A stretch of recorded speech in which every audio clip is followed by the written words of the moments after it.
Ladies and gentlemen, Scott Ritter is here with us today. What's up, Scott? How you doing, Craig?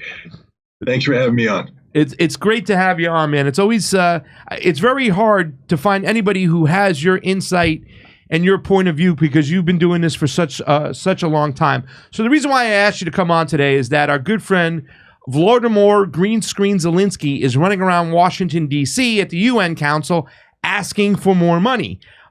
Here we got Zelensky presented a peace settlement for Ukraine, and it says, for the complete withdrawal of all Russian troops and military formations, including the Russian Black Sea Fleet, or those leaky troughs that will remain from it during the war, as well as the withdrawal of all mercenaries and quasi-military formations of Russia from the entire sovereign territory of Ukraine within our intentionally recognized borders of the 1991 year. This is crazy, Scott. What they're saying is that, and I like the way they kind of word this to kind of hide up their own bullshit. Any of the mercenaries, the quasi, they're referring to Wagner, right? Because we have Blackwater, so they have Wagner and whatnot. What are your thoughts on this initially right here? I mean, is this really logical whatsoever? I mean, this is never going to happen. It's like they're presenting something that they know the Russians will never, ever, ever do, including getting their fleet out of the Black Sea and Crimea. Your thoughts? Well, first of all, what Zelensky is presenting is nothing other than a restatement of the American position.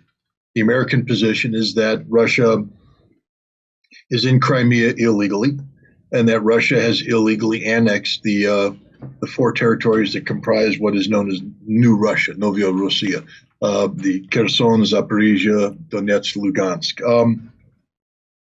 And so if that's the American position, and America says we're supporting Ukraine until the end, until they get what they want, it only makes sense that Zelensky, when he's in the United States, passing around the tin cup, looking for more money, he echoes this. The problem for Zelensky is that when America formulated this policy back in 2022, the perception in the West was that Russia was having a difficult time. And therefore, it wasn't total fantasy to postulate the possibility of Russia acknowledging defeat and withdrawing from the territories. At that time, the West was seeking to strangle Russia with economic sanctions. But these sanctions were designed to cause the collapse of the Russian economy, cause the Russian people to rise up against Vladimir Putin, and hopefully, from the American perspective, remove him from power. And once Putin's removed from power, the hope was that the new Russian government, which would be modeled, hopefully from the American perspective, along the lines of Boris Yeltsin, a compliant stooge or tool of the United States, would say, oh my goodness, everything we've been doing in Ukraine is wrong. We're going to withdraw to the 1991 borders, not because Ukraine was able to militarily defeat them, but because Russia suffered a political collapse. That's been the goal of the United States since day one, to achieve the political collapse. Newsflash, it ain't happening. Vladimir Putin, and I just got back from Russia, and I'm here to tell you, 26 days, 12 cities, Vladimir Putin is more popular than he's ever been. The Russians are more united behind him, and in a sort of a stark change from at the start of this conflict, Russia is united behind the conflict. When Russia first went in and initiated the special military operation, there were many Russians who were saying, hey, why are we doing this? What is the necessity of doing it? No one asks that question anymore. They know exactly what's at stake here. This is a war of existential survival. The collective West is seeking to destroy Russia, and they're using Ukraine as a proxy tool to achieve that objective. Russia would never, ever go along with this, and the West knows it. This is why the same day that Zelensky is presenting this ridiculous plan for peace, German officials have come out, not Scholz, not their foreign minister, but other officials have come out and said, look, Ukraine has lost this war. They're not going to win it. If we continue to go down this path of supplying them, Russia is going to not only defeat Ukraine, but probably be in a position to defeat NATO. We don't want that. We need to end this conflict. Therefore, their plan is to have an immediate ceasefire, to freeze the conflict where it is, and then to have the United Nations, the Secretary General, take over negotiations to bring an end to this conflict. and this is the interesting part, because if you remember, NATO, the United States, Zelensky, and everybody else has said taking NATO out of the equation is not possible, that the door will always be open. Yeah. But the Germans now are saying, and to ensure that Russia is secure in the knowledge that Ukraine will never join an alliance that could be seen as threat, meaning they're shutting the door on NATO. Yeah. Now, Russia won't agree to all that, but I'm saying it's a sharp departure. The new German negotiating position is a sharp departure from that which Zelensky is articulating, and more reflective of reality.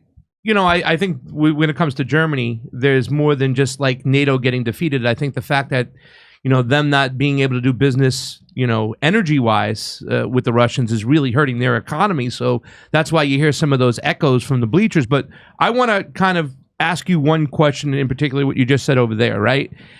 I used to say that when it comes to the United States foreign policy apparatus, when it comes to the, the imperialism, the spreading empire, that the United States doesn't care who wins the war. They don't care who loses the war. They just care that they have the war. Therefore, the military-industrial complex, which controls a lot of our, Congress, can make that money hand over fist.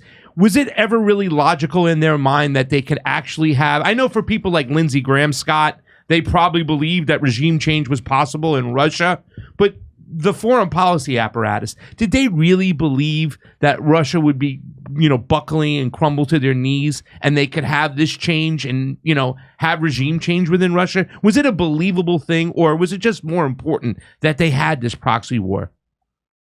No, I think they actually believed that they were going to be able to bring Russia to its knees. And what's interesting is that many in the Russian government were afraid that sanctions could bring Russia to its knees.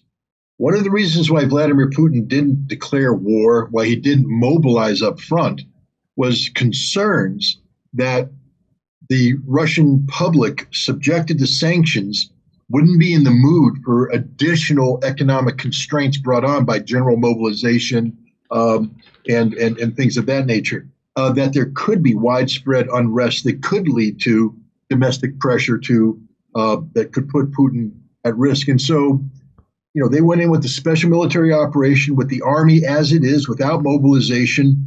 Putin's advisors were telling him that, he could expect a 20-25% constriction of the Russian economy. That's a lot. And so Putin was walking on eggshells on from a domestic political position up until September, October of 2022, several months into the war, when it became clear that the sanctions weren't working, that Russia did have a response, that the sanctions were backfiring. And it was at that juncture, once that clarity became certain, that Putin then said, we're going to do the partial mobilization. Give me 300,000 men now. Because now he knew that Russia was behind him, that there wasn't going to be this. But even Putin's people believed early on that there was a political risk there. So it's not unrealistic for American policymakers to believe that the sanctions could have had such an impact. I would think that they would automatically, a light bulb would go off in their head and say, this might be counterproductive. It might actually empower Putin, and we've talked about this on my other shows before, Scott, when I have asked you, what choice did not just Vladimir Putin, but the Russian Federation have to go in there as they were upping the bombing, with all these Ukrainians, with the Azov battalions on the people of Donbass, and it looked like a lot of people in Russia were very critical of Putin dragging his feet. Even Yanukovych, when he was fleeing the country, was saying, hey, man, you're going to have to get involved because they've armed all these Nazis, and these Nazis are going to terrorize the Russian-speaking people of the Donbass, and you're going to have little kids hiding in their cellar as they're bombing, these areas. Hey, come see us on tour. We're going to be in Tampa, Boca Raton, Orlando, Dallas, Houston, San Diego, Bloomington, Illinois, Indianapolis, and Levittown, New York. Wow, that's a lot of dates. See you there.